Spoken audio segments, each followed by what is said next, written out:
تیار تھا اپنا بیگ پکڑ کے. میں نے کہا میں لوگوں کو میں زخمی نہیں دیکھ سکتا کہ وہ ادھر سے فوج آ رہی ہے جس طرح کوئی کشمیر فتح کرنے آ رہی ہے, رینجرز آ رہے ہیں, ادھر سے پولیس, اور یہاں چند اتنی ٹیئر گیسنگ کی کہ ہم اندر نہیں, اندر کمرے کے اندر ہمارے لیے مشکل تھا. اس طرح کا انہوں نے اٹیک کیا.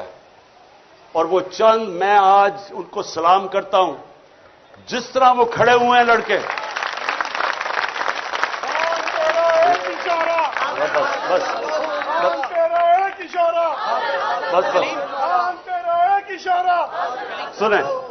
سنیں وہ کیوں وہ کھڑے ہوئے. میں جب یہاں سے تیار تھا میں نے کہا میں اب جاتا ہوں پولیس کو پکڑاتا ہوں. وہ سارے نے دیوار بن کے کھڑے ہو گئے کہ نہیں آپ نے نہیں جانا, یہ آپ کو تشدد کریں گے, مار دیں گے, زہر دے دیں گے جیل میں. وہ کھڑے ہو گئے سارے.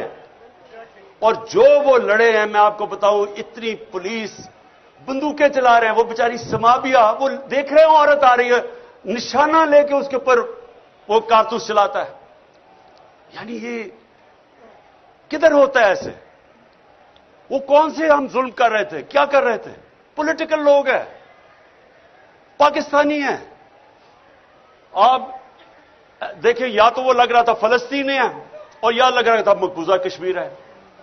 یعنی کس طرح کے, جب میں کہہ دیا کہ میں عدالت میں جا رہا ہوں, میں کس لیے آ رہے تھے کہ 18 میں عدالت میں جانا, میں نے کہا کہ میں جانے کے لیے تیار ہوں, شورٹی بانڈ تھا. اس کے باوجود ان بدنیت تھے, جیل میں لے جانا چاہتے تھے, انہوں نے عدالت میں پیش نہیں کرنا تھا.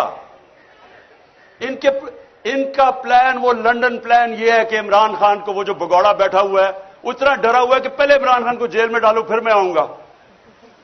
اس کو میں آج کہہ دوں لنڈن میں کہ مجھے جیل میں بھی ڈالو نا, جو نواز شریف تمہارا اس بار استقبال ہوگا تمہارے ہوش و باز اڑ جائیں گے.